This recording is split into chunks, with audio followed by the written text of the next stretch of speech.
Welcome to week 2 weekend Premier League preview show. And like always, my name remains GP. Just like always, I have my partner here, UB. UB, welcome. Thank you very much. We're already in week 2 of the English Premier League, UB, and it's intense and it's going and it's building. This weekend, we'll see amazing fixtures. The biggest fixture of this weekend, UB, we'll see Manchester City play host to Tottenham Hotspur at the Etihad Stadium. And we have other couple of selected fixtures we'll talk about in this preview show, UB. Let's start from Friday night, UB. Friday night, we'll see West Ham welcome Chelsea for a cracker of a London derby. Chelsea against Crystal Palace in the opening day of the Premier League, UB. Chelsea could not get the first 3 points for the season. Will you see Chelsea get its first 3 points for this 2025-2026 season, UB? Definitely. Definitely. I believe, yes, it's a derby and it's West Ham. We always had issues, but this season, this particular season, I don't think West Ham stand a chance. In fact, I actually believe West Ham is the Southampton of last season. This season, they are going to be relegated.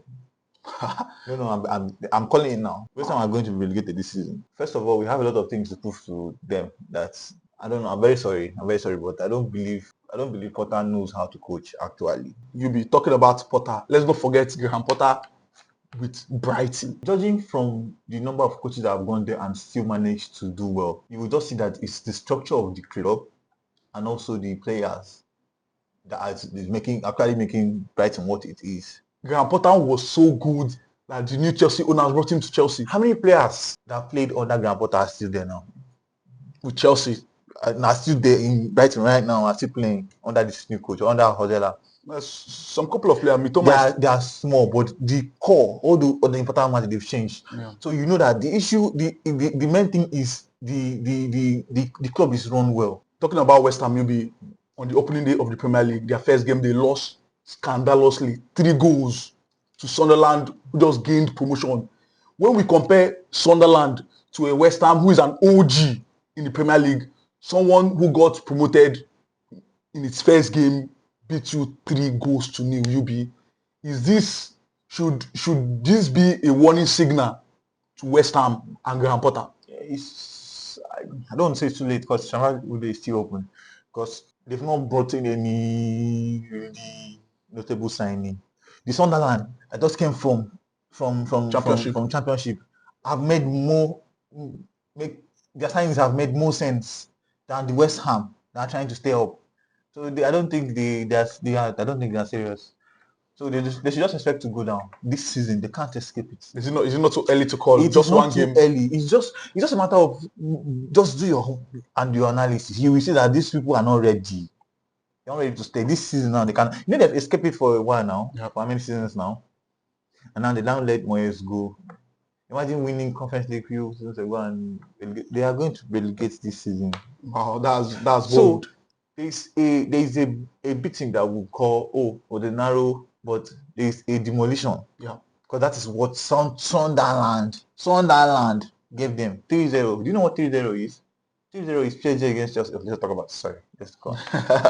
So going forward, UB, West Ham against Chelsea. We saw how compact Crystal Palace played against Chelsea on the opening day and how Chelsea struggled with that style of play. We saw Gittins questionable and Chelsea didn't live up to that world champion hype against Crystal Palace. Would we see Chelsea live up to the billing of world champions, like people who demolished PSG? There was one issue, and if you watch our games towards the ending of last season and the Club World Cup, you see that what Maresca has been trying to imbibe in the team, they were beginning to get it.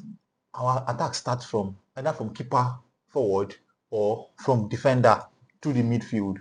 We don't do all those. We hardly, let me not say we don't. We hardly do all those winger, dribble, cutting, all those. We hardly do that. It starts inside, use Palmer or use Enzo Fernandez to the midfield or pass through Caicedo or to this midfield, and that is made possible by those two, the right centre back and the left centre back.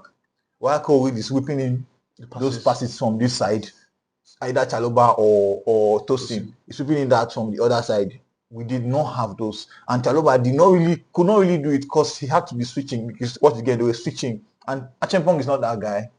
He can't make those passing. That's what Maska was explaining difference between a centre back and a right centre back, a left centre back, a centre back, a middle centre back. That's it at the back. It's different from these two people. And what Chelsea plays, they make use of the left centre back and the right centre back, and they use the midfield. So all those passes that pierce through defense, those passes that they can't expect that pierce through defenses, I don't think I saw even one in that game. So they were trying their best to play to the wing, using getting the speed of Edison's, and we need to understand that Premier League, you need time to adapt.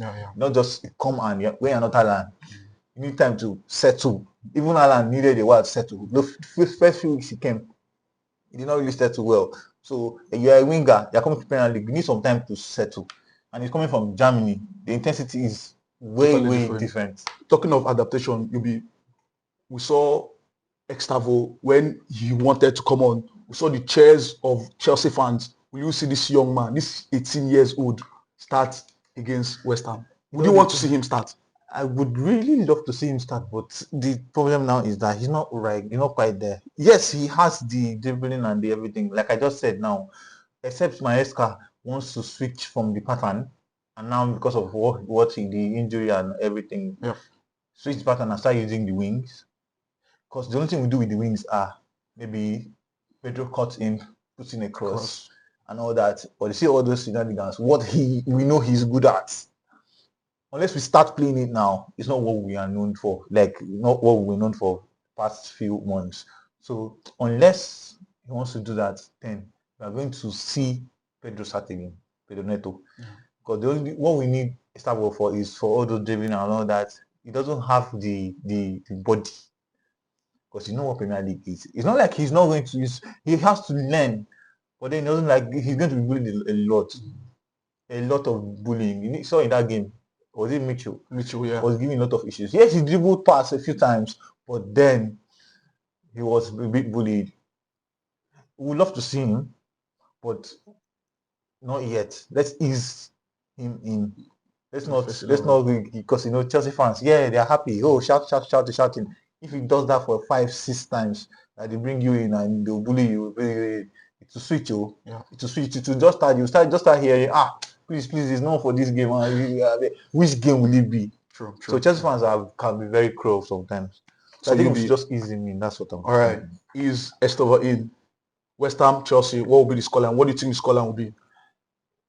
1-0 will be a loss to Chelsea.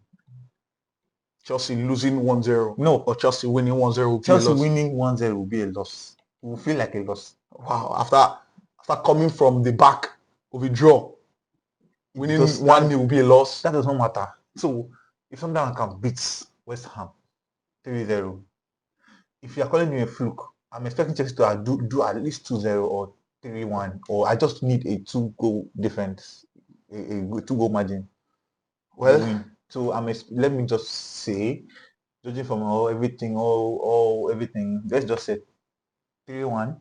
I believe West Ham will score a goal, and I believe Chelsea will score a goal. But I think Chelsea will edge West Ham, probably most likely a 2-1 in favor of Chelsea. To the biggest game of this weekend, will be Manchester City at the Etihad up against Tottenham Hotspur. City against Tottenham Hotspur has been a banana peel for City recently. They've always 1-0, 2-1, 1-0, 1-0. Tottenham seem to have found the way of playing City recently. And anytime these two teams match up, City struggle against Tottenham. Tottenham has lost their manager. They've brought in some few players, struggling with injuries as well. Will we see this match live up to its expectation this weekend? Speaking about Tottenham, you should never expect anything from Tottenham. Tottenham are the biggest bottlers I've ever seen in my life. I don't know why that is a football club. For crying out loud. And you know the funny part? When they say big six, I'm going to tell you right now that I don't see Tottenham as a big six. Wow.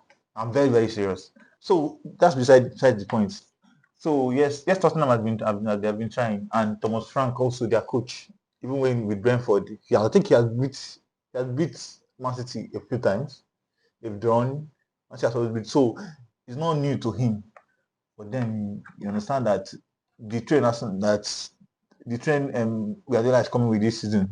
You know what he went Bullet through? train. What he went through last season. Yeah, He has sworn he's not going to go through that again. I agree. With all the players that he has bought, Man City win that game from the midfield. See that man, Reinders? See that man? I'm so scared of him. In fact, I'm more scared of him than KDB last season. Last season, not the KDB prime.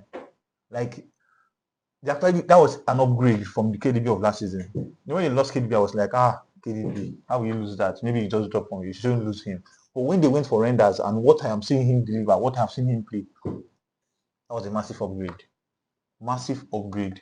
So I'm not expecting Tottenham to do anything special. Of course, it's Tottenham, the bottlers, king of bottlers.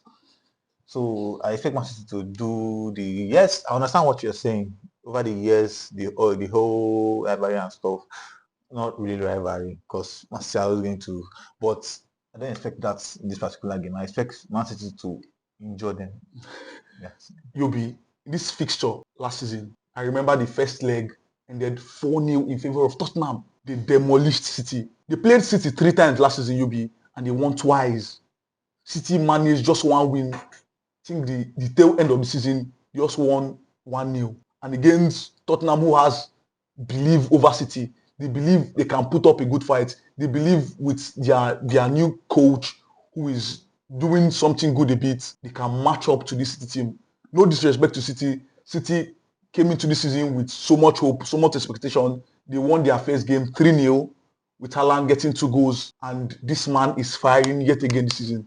And against Tottenham, who has a new coach, probably a new system. I feel this game, just like you said, go to City, but Just slight. just quite. Okay, I actually agree with you a bit. I'm just see what you are seeing now is me being bitter that Tottenham allowed Arsenal to get a very cheesy. Yeah. But actually, if they're going to try, but they're not going to win. The best they can see from that match is a draw. The best they can see that they performed very well if they see a draw. Yeah. Because I believe it's going to be Man City, but it's going to be very close, like you said. Maybe a 2-1 or a 3-2 win. UB City Tottenham Hotspur result 3-2. 3-2. 3-2. Let me lift 2-1. 3-2. I expect goals. I expect goals. Straight to the people who are in the lips of every football fan right now, the Gunners. We'll see Arsenal at the Emirates take on promoted Leeds United, UB. Just like you mentioned, yesterday night, they announced the signing of Ebere Cheze, which was massive for the club. UB. This weekend, we'll see Arsenal take on Leeds, who were promoted recently to the Premier League. What should we expect? Should this be a straight win for the Gunners, or will this be a cagey fight? We saw Leeds last week. They won Everton. Surprising to most football fans. But they won 1-0. And Arsenal, though they played badly, UB, last week, they beat Manchester United. Would we see them continue with their good run of form, getting another 3 points this weekend? Arsenal should not expect an easy game, for sure. Because Leeds have shown that there are no pushovers. Yeah. They've shown that if you saw that game against Everton, you'll see that they actually came to play, they came to win. Arsenal should not expect that the game is going to go. It's not going to be easy for them. And judging from what they played against us Manchester United, I'm just going to go ahead and just think, okay, that was a one-off, because they were actually poor. Yeah. They were poor. So they just say that was a one-off. They're going to come back stronger. Obviously, it depends on the opponents and the rivalry involved. I will understand that, mind you. But then this one now, they're going to have to do something. I mean, they have very chased. That will lift the spirit of the players. So I'm not sure they're going to. Of course, not going to feature. Yeah. But they're going to live with players. They now feel like, see.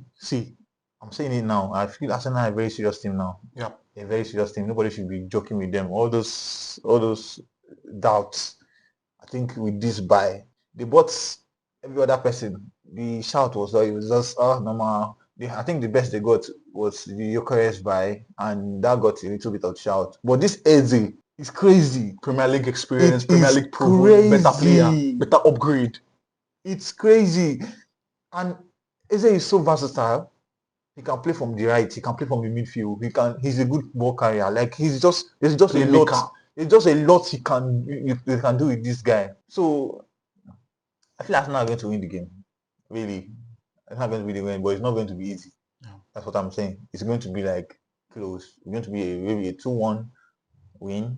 A 2-1 win. I'm expecting a 2-1 win, really.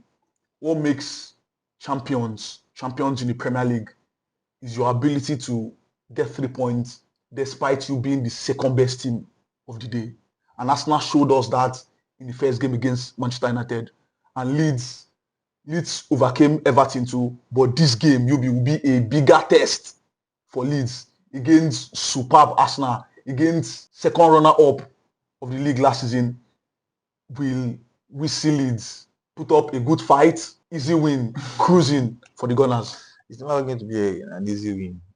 It's never going to be an easy win. If they are going there expecting an easy win, then they should get ready for what is going to hit them because they will not see it coming. Leeds. So these teams have come. We obviously know that when they come, their first 2, 3, 4 games, they try to show that they are.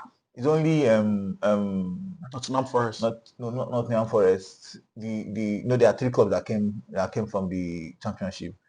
There is Leeds, there is Sunderland and Burnley. It's only Burnley that are acting strange with all the players they bought and all that. But you see Leeds, see Sunderland, with the players they bought and everything they're doing, you would know these people are coming for something. They're actually ready for something. So I expect a fight. I'd expect a fight. I mean, we might end up losing, but then there's not going to be a pushover. Scoreline 2-1. 2-1. In favor of Arsenal, obviously. In favor of Arsenal, according to UB. But I think it will be a 3 goals cruising for Arsenal. 3 goals to 0. Leeds won't get a goal against Arsenal. You don't rate Leeds? I rate Leeds, but Arsenal's defense is not a joke. We have Saliba, we have Gabriel, those centre backs. They're the best in the Premier League as far as I am concerned. So I don't see Leeds getting even a goal. I'm going to see how they are going to do against a low block. They played a Manchester United that came out. Yeah. Manchester United came out and they were sitting back defending. I guess we'll have to wait and see. Yes, obviously we'll have to wait and see. The next to the other fixture, we'll see Fulham welcome Manchester United. United with so much promise after their transfer business, which seems to be in the right direction. Against Arsenal, so much attempt, so much possession, so much shot on target, so much shots off target. They still lost the game. Fulham last week snatched a very late equalizer against Brighton. Stubborn team to play, proved to be stubborn against Manchester United. We've seen that recently. Will we see United get their first point off Fulham at the Craven Cottage? Definitely. Yeah, after what I watched against Arsenal, after what we all watched against Arsenal, we expect that with a bit easier opposition, I expect them to do wonders. I expect them, because one thing that helped Arsenal is they didn't start the match with their striker. I think it's Mount that played from the striking position from the beginning of the game. Yeah.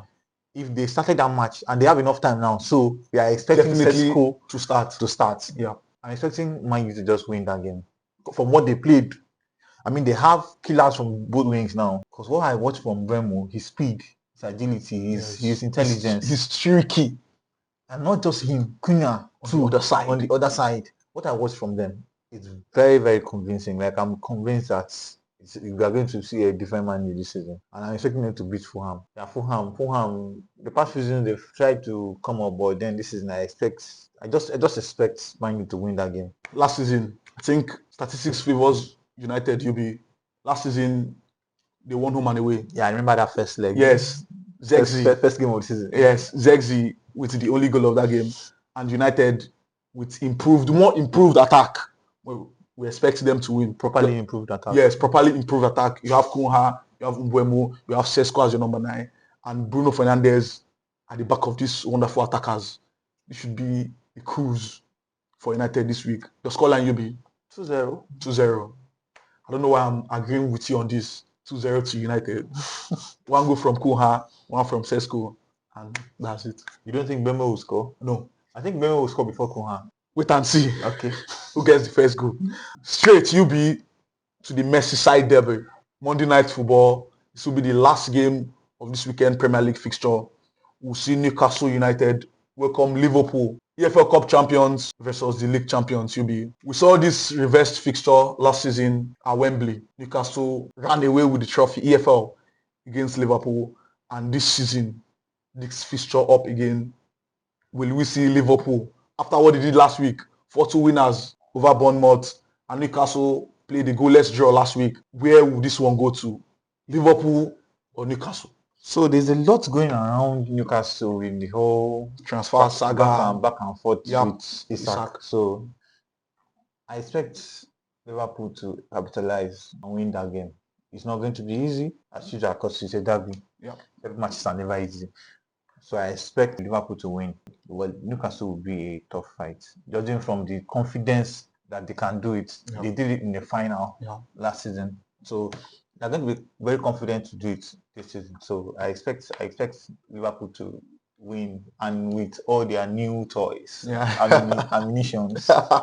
Yes, I expect Liverpool to win. So Newcastle has not won Liverpool in the last 9 meetings in all competition, apart from the EFL win. Prior to that match, it has been straight wins and a couple of just 2 draws in the last 9 meetings of these two teams. Liverpool has Salah, Ekitike. He has some couple of new toys, Florian Wirtz and the likes, up against Newcastle, who are playing without a known number 9 right now. They're playing first 9 and struggling. Against Aston Villa, they couldn't get even a goal. And against Liverpool, who got 4 goals against Bournemouth, will this be a 6-goal thriller, a 7-goal thriller, 8-goal thriller? Because Liverpool can score these goals. Yes, they can score these goals, but from what I saw Newcastle play the last game, I don't know. So they don't have that point man that they had last season. Yes. So it's going to be an issue. Definitely going to be an issue. Definitely. Isak was just here. So this season now, he's not there. I'm not saying who's that person that's going to do it. So I expect Liverpool to win that match. I expect a 2-0 win too. Low scoring game. Liverpool has proved to be getting goals, Yes. I think this will be a 5-goal thriller or a 6-goal thriller or a 7-goal thriller against Newcastle. I just want to keep it at 2-0. 1 goal from Salah and 1 goal from Ekitike and a Florian Wirtz goal somehow. Well, I know 2 goals from Salah. 2 goals from Salah? Yes.